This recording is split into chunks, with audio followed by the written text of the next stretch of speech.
চারিদিকে হুল্লোর গোল গোল জয়গান, কায় জিতে কায় হারে। রেফারির বাঁশিতে বোঝা গেল জয়টা হইয়া গেছে ট্রাই বেকারে। আপনারা দেখছেন হলদিবাড়ি টাইমস।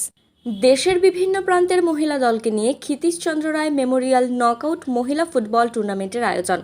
বুধবার বিকেলে দেওয়ানগঞ্জ হাই স্কুল মাঠে 8 দলীয় দেওয়ানগঞ্জ কোচিং ক্যাম্প পরিচালিত চতুর্থ কোয়ার্টার ফাইনাল খেলায় পরস্পর তীব্র প্রতিদ্বন্দ্বিতা করে এমআরবিসি ফুটবল একাডেমি আসানসোল বনাম দেওয়ানগঞ্জ কোচিং ক্যাম্প।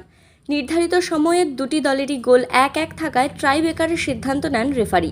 ট্রাইবেকারে 3-1 গোলে আয়োজক দলকে হারিয়ে সেমিফাইনালে এমআরবিসি ফুটবল একাডেমি আসানসোল।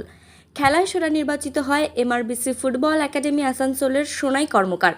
শুক্রবার প্রথম সেমিফাইনাল খেলায় পরস্পর তীব্র প্রতিদ্বন্দ্বিতা করবে গয়েশপুর ফুটবল একাডেমি কলকাতা বনাম মোহিতনগর ফুটবল একাডেমি। চল চল চল চল চল চল হ্যাঁ হ্যাঁ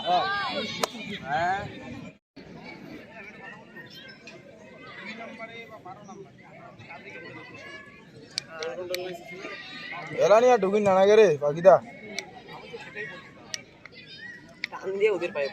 ইজি গোল গিলা রে এতলা গোল 12 নম্বরটা বেকার খেলা আছে হার গুড় রে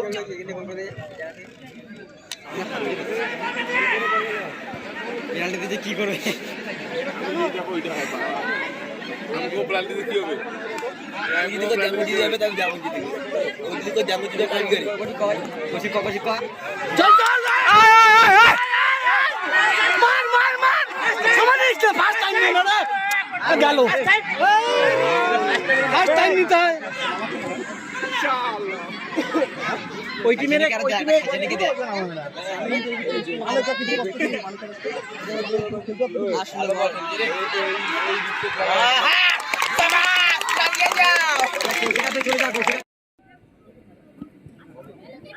আছে তো